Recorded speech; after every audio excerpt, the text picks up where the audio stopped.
Rancher lived alone for years, until the Bigfoot left a woman holding a baby at his door. In the dead of winter, a lonely rancher found footprints too big for any man. He opened his cabin door and saw a relic from his past returned by unseen hands. Then through the storm came a shadow, not of a beast hunting, but of something greater. The giant left no roar, no rage. Instead, it placed a woman, weak, trembling, clutching a child, upon the rancher's porch. In that moment, fear turned into choice.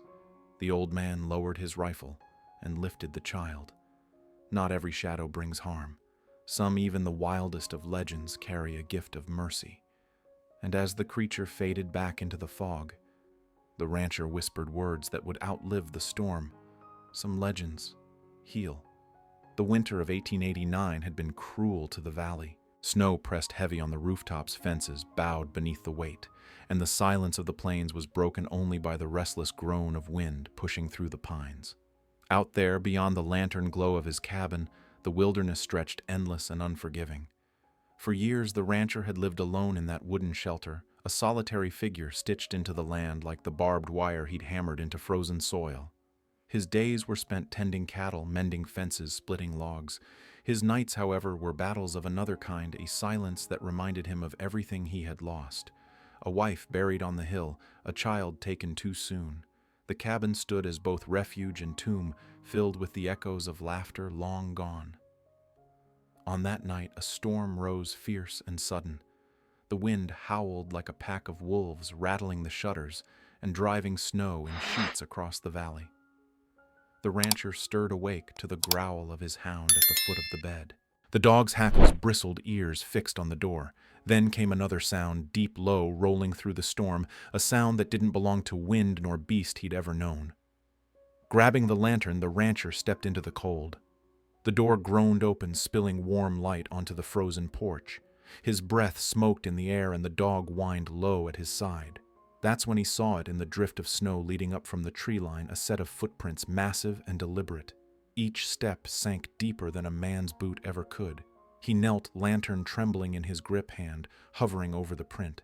The edges were sharp, fresh, still filling with blowing snow. His heart pounded, and words rasped from his throat. Too big for any man. The storm screamed louder, but in that moment it wasn't the cold that sent shivers through him. It was the realization that the legends whispered by hunters and old storytellers might be walking his land. Behind him, the lantern flame flickered against the log walls of the cabin, a lone beacon fighting back the dark. Out beyond that glow, the wilderness shifted, something vast, unseen, moving with purpose. The rancher rose slowly, eyes fixed on the tree line, swallowed by storm and shadow. He felt for the first time in years not alone. And with that thought, a chill deeper than winter crept into his bones. The night had delivered a sign, and whatever walked out there in the snow was not yet done with him. Part 1. The Man and the Frozen Wilds. The plains had a way of swallowing sound. Out there, miles from the nearest town, every hoofbeat of the rancher's horse seemed to echo longer than it should, fading into a silence that weighed more on the heart than the body. Each morning began the same. Before the first hint of dawn, he rose from his cot boots, stiff with frost, pulling on a coat that carried the smell of smoke and worn leather. In the corner, the stove crackled weakly as he coaxed it back to life, the only warmth in a cabin built more to endure than to comfort. By the door, the old hound stirred, stretching with a soft yawn, always ready before his master. By lantern light, the rancher stepped out into the cold, his breath fogging the dark air. Cattle needed feeding, fences needed mending, and ice had to be broken where it sealed the water troughs shut. It was endless, weary work, but work that kept a man alive. Yet for him, it often felt like survival without truly living. The horse's breath rose in white plumes as he rode the fence line, his eyes scanning the horizon. Nothing but snow sky and the occasional raven. Sometimes a coyote in the distance, sometimes deer tracks vanishing into the timber. Always, though, that vast and pressing silence. He carried memories heavier than any load of timber. The land itself was a map of his losses, a small wooden cross on the hill beyond the cottonwoods where his wife lay buried, a willow by the bend of the creek where he once took his boy fishing. Both gone too soon, the fever had swept through the valley a decade earlier, leaving graves and empty cabins in its wake. The rancher had stayed behind. Some said it was stubbornness, others called it madness. But the truth was simpler: he had nowhere else to go. The land was carved into his bones. To leave it would be to abandon the last pieces of the life he once knew. At night, when the day's chores were done, he would sit by the fire, listening only to the creak of the logs and the low moan of the wind slipping through the cabin seams. The hound curled at his feet, the horse shifted in the barn. Outside, the world stretched black and endless. Inside, the silence was deeper still. Sometimes, when the wind rose just right, he could almost imagine voices riding on it. A woman's laughter, a child's cry. He would close his eyes, lean back in his chair, and for the briefest second believe he was not alone. But when he opened his eyes, the fire had burned lower, and his only company was the shadows climbing across the log walls. There were days he thought of selling the place, riding into town, and leaving it all behind. But whenever he crossed the ridge and looked back at the valley, the cabin, the creek, the graves, he knew he couldn't. The land was harsh, yes, but it was also the last anchor in a life that had drifted too far from shore. One winter afternoon, as the sun sank low and painted the snow with a cold blue light, he paused at the edge of the pasture. The cattle moved slow through the drifts, their breath steaming in the air. He leaned against the saddle horn and listened. Nothing. No wagon wheels, no distant voices, no gunshots from hunters, only the scrape of wind through bare branches and the hollow echo of his own breathing. He remembered when the place had been alive, when the barn rang with hammers, when the kitchen smelled of fresh bread, when his boys' laughter carried across the valley. Now even the dog's bark felt small against the weight of all that silence. Loneliness had become a second skin. It no longer cut sharp, but settled heavy like snow piling on a rooftop. It bent him, but did not break him. And yet within that endless stillness, something stirred in him now and then. A restlessness. A whisper of something more carried on the wind that slipped through the cracks in his cabin walls. He could not name it, nor could he drive it away. On nights when the moon rose high and the valley glowed silver, he would step outside, rifle slung across his back, and gaze into the timberline. Out there, the shadows moved differently. The trees whispered secrets he could almost but not quite hear. And in those moments he felt the prickle of being watched. Not by men, but by something older, vaster, woven into the land itself. He used to laugh at the old stories told in town about shapes moving through the forest, about things that walked unseen when men were not meant to look. But after living alone long enough, a man learned the land held more than cattle and coyotes. It held mysteries that didn't need belief to be real. He would shake the thought away, retreat to the cabin, pour a shot of whiskey, and let the fire carry him down into sleep. But every dawn brought him back to the same silence, the same labor, the same ache, and always, always the sense that the land was waiting for something, or perhaps waiting for him. Part 2. Signs in the Snow. The storm had not eased with the morning. Snow still fell heavy, muting the world-swallowing sound, as though the land itself did not wish to be heard. The rancher pulled his coat tight, breath steaming as he stepped into the white silence. The dog ran ahead, nose low, tail stiff, a growl rumbling in his chest. The rancher frowned. This was no coyote scent, no deer trail. Something else had moved through the valley during the night. And then he saw them. Footprints. Not the scattered tracks of elk, nor the light press of a wolf pack, but single deliberate steps, wide, heavy, sunk deep into the snow. Each was nearly twice the size of his own boot. They led from the tree line to the creek, then vanished where the ice lay thick. He crouched, gloved hand hovering above the print. His pulse thudded loud in his ears. The edges were sharp, untouched by drifting snow.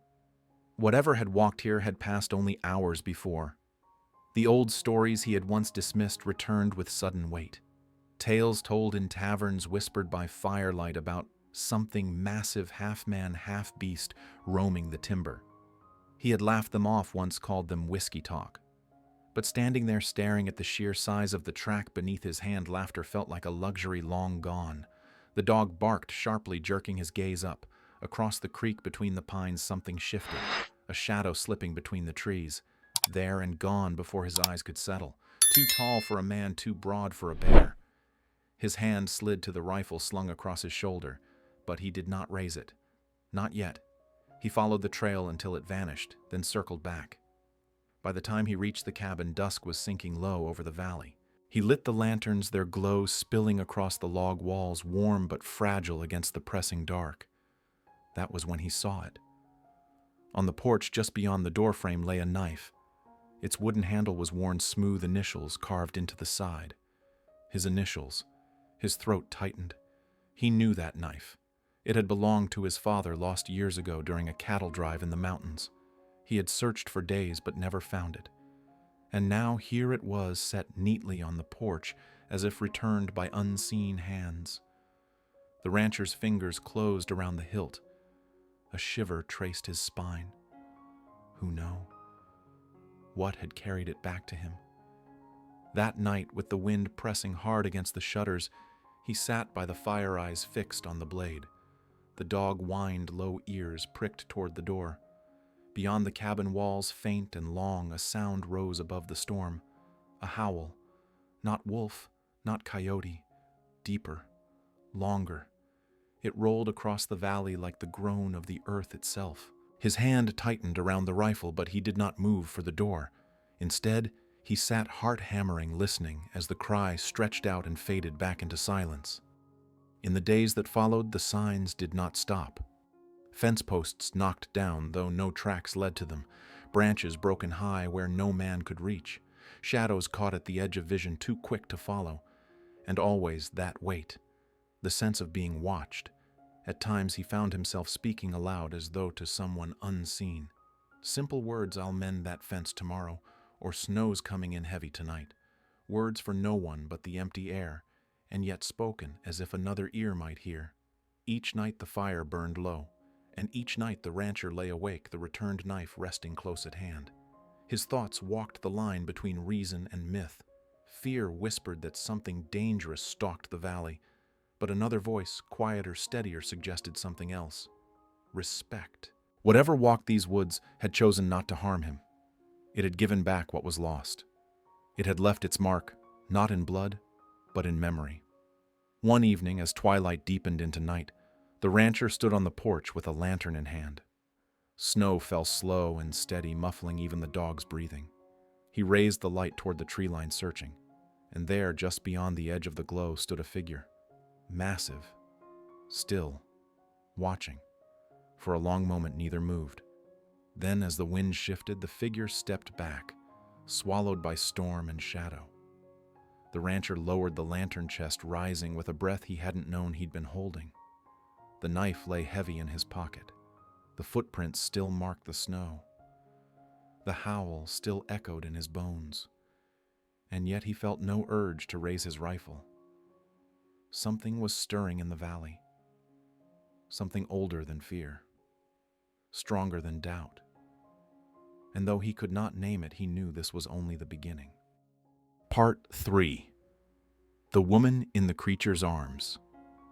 That night, the storm was the kind that swallowed the world whole. Snow slashed sideways, driven by winds that moaned through the pines like the wailing of ghosts. The cabin groaned beneath the weight shutters, rattling roof timbers creaking as if the very land fought to breathe. The rancher sat by the fire, staring into the flames, his father's old knife lying on the table before him. By the door, the dog bristled, a low growl rumbling deep in its chest. The storm was fierce, yes, but the animal's unease spoke of something more, something near. Then came the sound, a thud against the porch, heavy, deliberate. Not the scatter of branches, not the scrape of drifting ice. A weight, a presence. The rancher rose slowly, rifle in hand, heart pounding hard against his ribs. He stepped toward the door, the dog pressed close, hackles raised. For a long moment he hesitated, lantern trembling in his grip. Then he drew a steady breath and pulled the door wide. Snow swept in, biting cold against his skin. And there, framed in the lantern's glow, stood a figure so massive it filled the doorway. Bigfoot. Its shoulders were as broad as the cabin timbers, its fur clotted with snow breath steaming into the storm, its eyes dark, steady, fixed on him. Not with rage, not with hunger, but with something stranger, something measured. In its arms it carried a bundle, a shape wrapped in a tattered shawl. The rancher froze. His body would not move, his lungs would not fill. The storm roared, and in that roar came another sound, a cry. Thin, human. The creature bent, slowly lowering its burden onto the porch. The lantern flame flickered across a pale face, a woman limp and trembling, her arms wrapped tightly around a small child. The baby's cry rose again, louder now, cutting through the storm like a knife through silence. The rifle sagged in his hands. Shock pinned him where he stood. Fear, disbelief, instinct, compassion, all collided in a single breath. The woman's eyes fluttered open for the briefest heartbeat. She looked at him, pleading, desperate, before closing again, her strength gone. The creature remained still, looming above them, watching. Its chest rose and fell in slow rhythm. Snow clung thick to its fur, painting it as a phantom born of wilderness and storm. The rancher's grip tightened on the rifle. He could fire. He could end this. Yet when his gaze locked with the creature's, something stilled him. There was no malice there, no hunger, only a weight he could not name. And then, in a gesture so deliberate it seemed almost human, the creature stepped back. It lowered its head just slightly, as though acknowledging him. The dog whimpered, tail tucked tight, but did not bark. The rancher felt the air leave his lungs, his whole frame trembling. He dropped to one knee, reaching for the woman. His fingers brushed against the child's tiny hand, warm, alive, fragile as sunlight through bare winter branches. The baby wailed, and with it, something inside him cracked open. A sound he had not heard in decades filled the cabin's silence, a sound that broke through the weight of grief. The creature lingered only a moment longer, snow swirling around its massive shape. Then it turned, moving with slow, deliberate steps into the storm. Within breaths it was gone, its shadow dissolved into the white. The rancher knelt on the porch, rifle forgotten, his arms now cradling a weight he had not expected to bear. The woman's breath came shallow, the child pressed tight against her chest, crying into the folds of her shawl. Behind him, the fire's glow beckoned. Before him, the wilderness roared, and between them stood a man who had lived too long in solitude, now suddenly burdened with life responsibility and a gift he could not yet understand. His hands shook as he lifted the woman, careful not to loosen her grip on the child. The dog whined, circling close as he carried them step by step inside. The door shut hard behind him, shutting out the storm. Within the cabin, new sounds rose, the cries of an infant, the ragged breath of a woman clinging to life. The rancher set them by the fire-wrapped blankets around their shivering forms, his own breath ragged with the weight of it all. His eyes fell again on the knife upon the table, the relic returned, and he understood. Whatever haunted this valley, whatever legend walked these woods, it had chosen this night not to harm, but to deliver. The baby's cry rose again, soft, insistent. The rancher sat back, heart-trembling, loneliness shifting into something else, responsibility, hope. And outside, the storm raged on, erasing every footprint but those that had led to his door. Part 4. When a Legend Bows. The cabin door groaned shut against the storm, muting the roar of the wind, sealing the three of them inside. The rancher leaned back against the wood for a long breath, snow clinging to his shoulders, chest heaving. In his arms, the woman shivered faintly, her body weak but alive. Against her breast, the child wailed, a fragile sound that filled the cabin with something it had not known in decades. Life. He laid her gently by the fire-piling blankets over her frame, adjusting the logs until the flames roared higher. Golden light spread across the log walls, shadows dancing along the timbers. The dog circled them, sniffing, whining tail carried low. The woman's stirred eyes fluttering open. She tried to speak, but only a rasp escaped. The rancher bent close. Easy now, he murmured, steady and low. You're safe here. Her eyes met his wide, desperate, then softened with the faintest trace of relief. She clutched the child tighter as though the storm itself might steal it away. The rancher tucked another blanket around them both, then rose, his hand brushing the rifle resting forgotten by the hearth.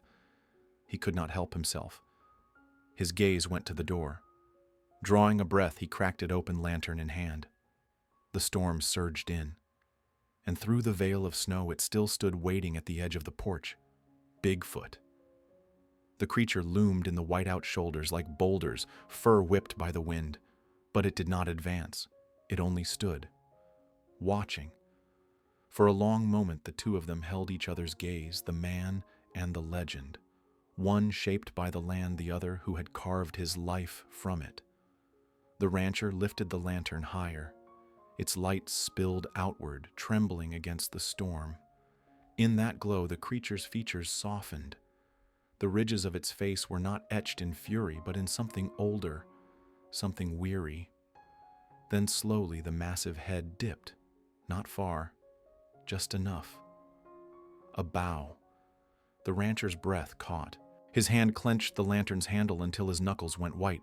The storm howled around them, snow swirling in sheets, yet in that single gesture there was no threat, no challenge, only acknowledgement, respect.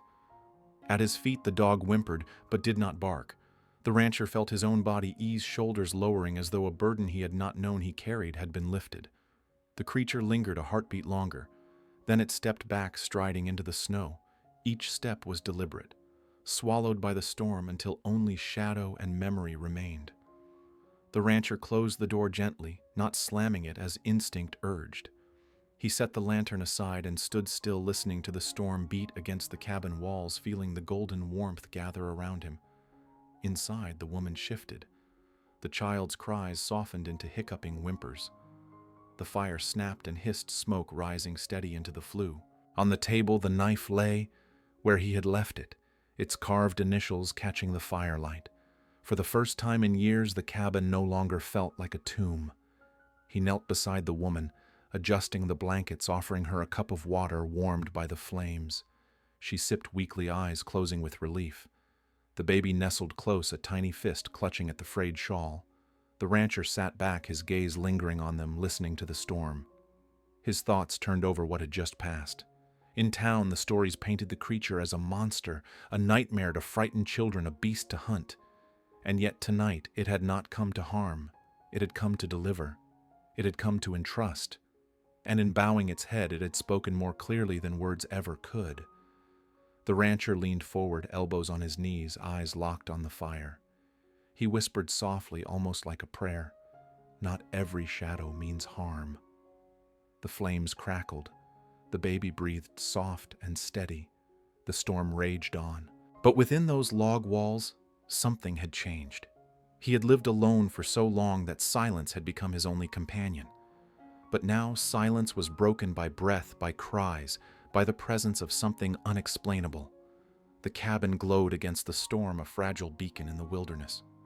Outside, tracks already blurred beneath drifting snow, erasing the proof of what had passed. Only he, the woman, and the child carried the memory. But memory was enough. And in that memory, a legend was no longer just a tale whispered in taverns. It was a presence that could bow its head, a presence that in its own way had given back the life the land had once taken. Part 5. Not every shadow means harm.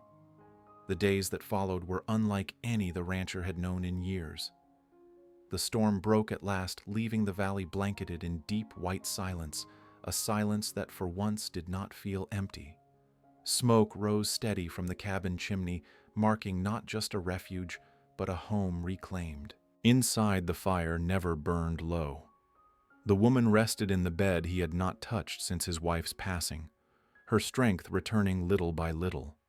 The child remained near a constant sound in the cabin, crying, cooing, breathing, a sound that stitched itself into the rancher's heart with every passing hour. He moved through the days with new purpose. Water warmed on the stove to bathe the baby. Broth simmered slowly from venison he had hunted. He fetched blankets from the trunk, aired out garments long stored away. Chores once carried out in silence now held a rhythm shaped by the soft cries and fragile laughter of a newborn life. In the evenings he would sit by the fire, the child in his arms. Small fingers would clutch his rough shirt eyes, blinking open beneath the flicker of lantern light. And in those eyes, so small, so unknowing, he felt a weight lift from him, a burden he had carried far too long. The woman, thou weak, began to speak more with each passing day. Her name, whispered hoarsely, was Ellen. She spoke of a journey gone wrong, of trails that led into snow deeper than horse or wagon could withstand.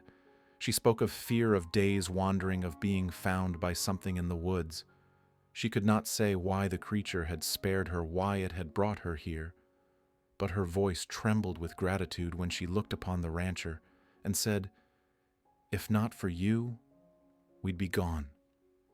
He said nothing to that. Words had always been scarce in him, and now more than ever, he found silence the truer response.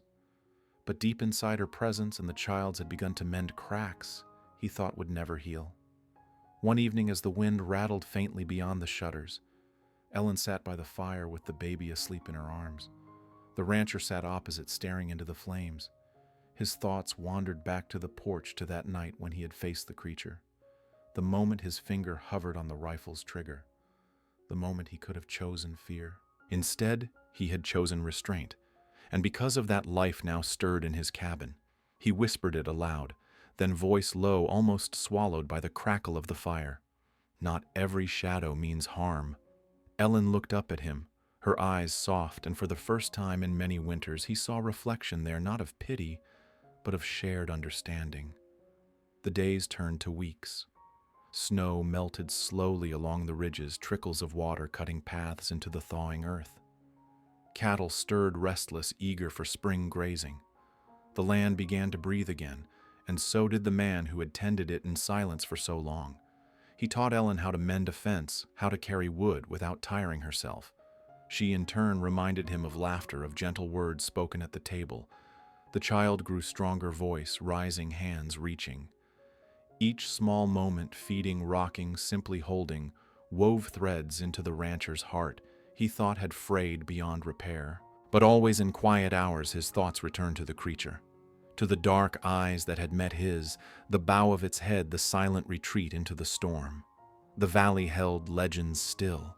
He did not know if Bigfoot would return, if more signs would appear. But he knew this, what had once been fear, had turned into reverence. He could not name it, but he carried it within him. The way he carried the knife returned to his hand. Proof that not all that walked in shadow sought to harm. Some against all odds sought to heal. And so, when spring finally broke and sunlight poured golden across the valley, the rancher stood at the porch with the child in his arms. The woman leaned against the doorway, smiling faintly. Together, they watched the land come alive again. Coyotes yipping in the distance, ravens cawing overhead, the stream breaking loose from its icy grip. The rancher tightened his hold on the child, feeling the warmth of life press against his chest. His eyes wandered toward the tree line, half expecting, half hoping to see a silhouette waiting there. None came. Only the wind moved gentle now, whispering through the pines.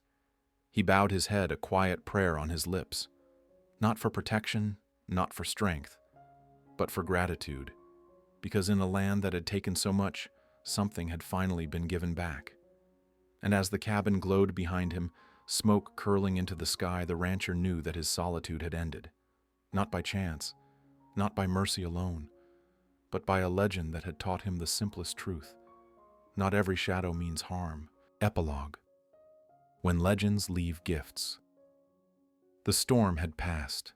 At dawn, the valley lay wrapped in silence, every ridge painted gold by the rising sun. Smoke curled from the chimney of the lone cabin, a beacon of warmth against the frozen wild. Where once it had stood as a tomb for memory now, it glowed like a lighthouse in the wilderness. Inside, the woman Ellen slept peacefully, her breathing steady at last. Days of rest had softened the strain, etched deep into her face. By her side, the infant stirred softly, swaddled in blankets, a tiny hand opening and closing as though dreaming. The rancher moved quietly through the cabin, every step measured, careful not to disturb the fragile peace. He lifted the child, holding it close against his chest. For a long while, he simply stood there, rocking gently, listening to the rhythm of new life. Outside, the land bore no trace of the visitor. The snow had filled in the giant tracks, erasing the path that had led to his door. No silhouette lingered at the tree line. No howl drifted down the ridges. Only the memory remained sharp, undeniable, stitched forever into the rancher's heart. He stepped onto the porch, the child bundled safe in his arms. The sun crested the eastern ridge, spilling long beams of light across the pines. He looked out, eyes scanning the timber one last time, as if expecting to see a hulking shadow pause and bow once more. But there was nothing. The creature had slipped back into legend, leaving behind a gift greater than understanding, a chance for life to bloom where silence had reigned. The rancher let out a breath he hadn't known he was holding. He pulled the child closer, whispering softly, "Some legends heal." The words felt like a vow, a truth carried by wind and wood alike. In the distance, a raven called, wings black against the brightening sky. The valley stirred with the first sounds of morning, the crack of thawing ice, the distant rush of water breaking free, the groan of cattle rising from shelter. Life was returning, and so was he. He turned back toward the cabin. Golden light spilled through the open door, Ellen still resting, the fire snapping cheerfully in the hearth. For the first time in decades, he did not step into emptiness. He stepped into belonging. On the mantel lay the knife returned from the wilderness. A reminder, not of loss, but of what had been given back. Legends, he realized, were not just tales to frighten children or fuel barroom boasts. They were bridges between the known and the unknown, between solitude and salvation. And sometimes those bridges were built not on fear, but on mercy. The rancher glanced once more at the tree line. His voice, low and steady, carried into the morning air. In the Wild West, between shadow and story, it's kindness that keeps us human. In the Wild West, between darkness and legend, kindness is the bridge between humanity and the unknown. If you believe kindness can change even the oldest of legends, leave a comment, subscribe, and ride along with me into more tales of the mysterious West.